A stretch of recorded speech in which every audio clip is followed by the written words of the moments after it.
Hello student, welcome to bmsclasses.com। और यहाँ हम बात करेंगे, आज टॉपिक है हमारा शालाक्य विषय पे।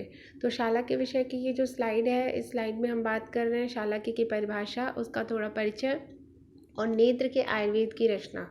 तो आयुर्वेद में मंडल, संधि और पटल की बात की जाती है, उसकी हम आप यहाँ पे आपको बताएंगे।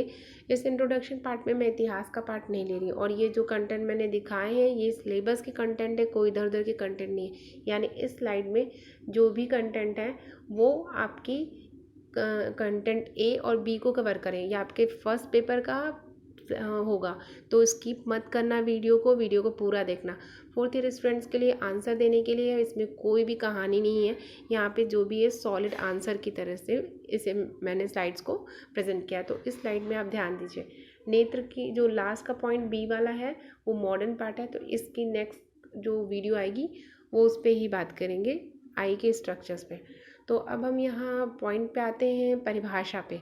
तो शालाक्य क्या है, क्यों पढ़ते हैं, और ये शालाक्य तंत्र के बारे में। तो सुश्रुत संहिता के सूत्र स्थान के पहले ही अध्याय में हमें 10वां जो श्लोक है उसमें आप देखेंगे बहुत अच्छे से बताया गया कि शालाक्यम नाम ऊर्ध्व जत्रुगतानाम रोगाणाम, यानी आयुर्वेद के जिस अंग में जत्रु के ऊर्ध्व भाग, जत्रु यानी क्लैविकल पार्ट के ऊपर वाला जो हिस्सा है उसमें क्या है, श्रवण नयन वदन घ्राण आदि संस्थानाम व्याधि नाम उपशमनार्थ। उपशमनार्थ मतलब जहाँ शमन कर रहे हैं।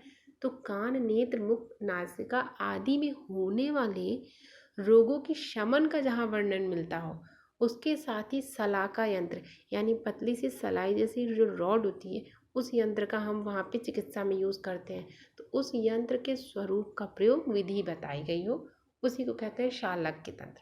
तो समझ में आ गया होगा कि जहाँ पे हम ENT भी कह सकते हैं, या कान, नेत्र, मुख, नासिका का जहाँ पे रोग होता है उसकी चिकित्सा और निदान मिलती है।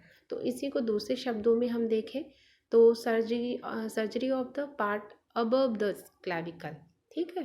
भाग भटने से उत्वाम अंग यानी ऊपर के अंगों की चिकित्सा कही है।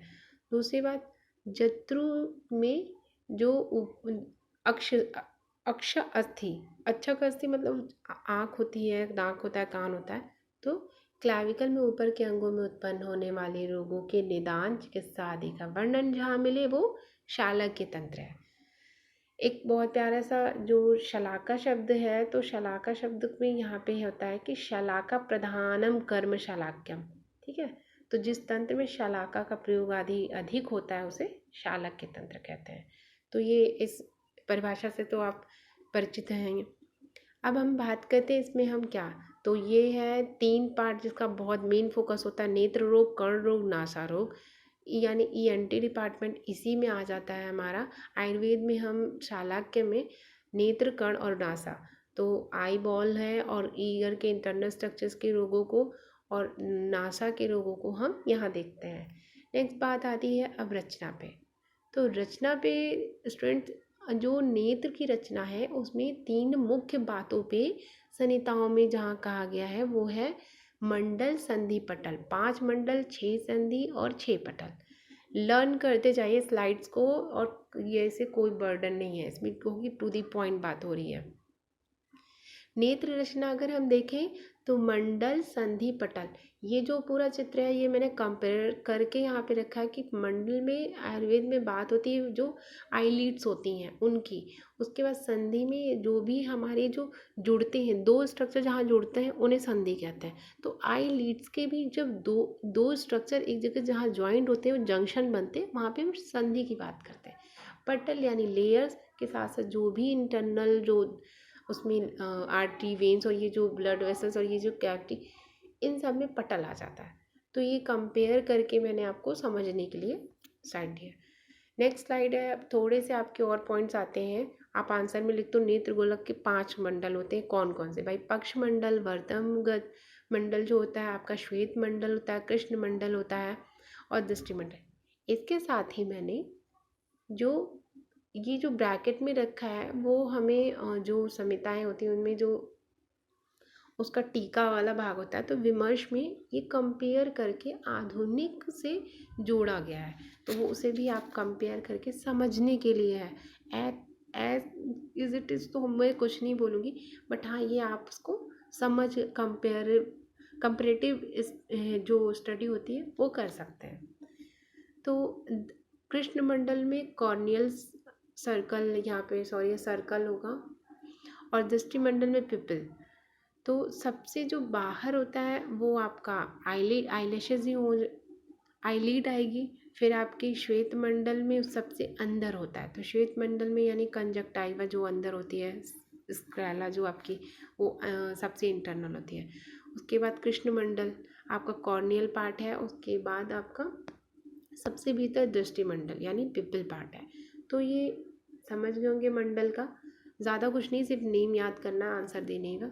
संधि पे आते हैं, तो संधि पे देखो पक्षम पक्षम वर्तमगत यानी दो स्ट्रक्चर जहाँ पे जंक्शन बना रहे हैं, ज्वाइंट्स हो रहे हैं, वो हुआ। वर्तम शुक्लगत संधि, जहाँ वर्तम और शुक्लगत जो होता है वो ज्वाइंट्स होते हैं, फॉर्निक्स आप मान सकते हो। शुक्ल कृष्णगत संधि कॉर्नियल सेक्रल जंक्शन होता है। उसके बाद जो कॉर्नियल स्क्लेरल जंक्शन हो गया। कृष्ण दृष्टिगत संधि में जो फ्री मार्जिन ऑफ आइरिस होती हैं। कनिगत संधि को मिडिल पल्पेला कमीशन, और अपांगस संधि जो आउटर कैंथस होता है उसको कह सकते हैं। लेकिन ये कंपेयर है, आप आयुर्वेद में इस नाम को ही मेंशन करते हैं। लास्ट है आपका पॉइंट पटल। तो नेत्र में 6 पटल है, यानी ट्यूनिका वर्ड अगर यहाँ पटल को लिया जो लेयर्स होती हैं, जिसमें 2 वर्तम पटल होती हैं यानी 2 आईलिड्स की एक्सटर्नल इंटरनल, और 4 पटल अक्षी गोलक यानी अंदर जो गोलक होता है, अक्षी यानी आँख का जो गोला, नेत्र गोला होता है उसे कहते हैं। इसमें अक्षी गोलक का कोई खास मेंशन आधुनिक वाले मॉडर्न वाले में नहीं मिला, लेकिन हाँ ये कहा जाता है कि अक्षी गोलक का वहाँ वर्णन 2 जगह वर्णन मिला। पहला कि इसमें तिमिर नामक रोग बताया गया। तो इस रोग के समय इन 4 अक्षी गोलक पटल का हुआ, बहुत ही कष्टदायक होता है तिमिर रोग। इस तरीके से बताया कि 4 पटलों में अत्यंत दारुण तिमिर नामक रोग होता है, वहाँ पे इन 4 पटल का वर्णन हुआ। दूसरा वर्णन अक्षी गोलक का मिला कोई कि जहाँ पे इन 4 पटलों में प्रथम बाह्य पटल जो सबसे ऐसे फर्स्ट सेकेंड थर्ड कर लें तो प्रथम, फिर आपका दूसरा, तीसरा और चौथा, इन चारों पटल को अगर हम देखें तो पहले में जल आश्रित, दूसरे में मांस आश्रित, तीसरे में मेद आश्रित और चौथे में अस्थि आश्रित। अगर एनाटॉमी जब पढ़ेंगे तो कंपेयर करेंगे तो मिल जाएगा। आज यहाँ पे एज इट इज़ आंसर दो। इन चारों की स्थूलता दृष्टि के पक्षम भाग के बराबर होती है। तो ये जो चारों की विड्थ है, मोटाई है, वो 5वें भाग दृष्टि जो आई का पार्ट है उसका 5वां भाग ये चारों कवर करते हैं। तो आपको इतना तो समझ में आ गया होगा कि नेत्र में जो 3 स्ट्रक्चर मेन बात करते हैं, जो मंडल है, संधि, पटल है, वो रचना में आ गए।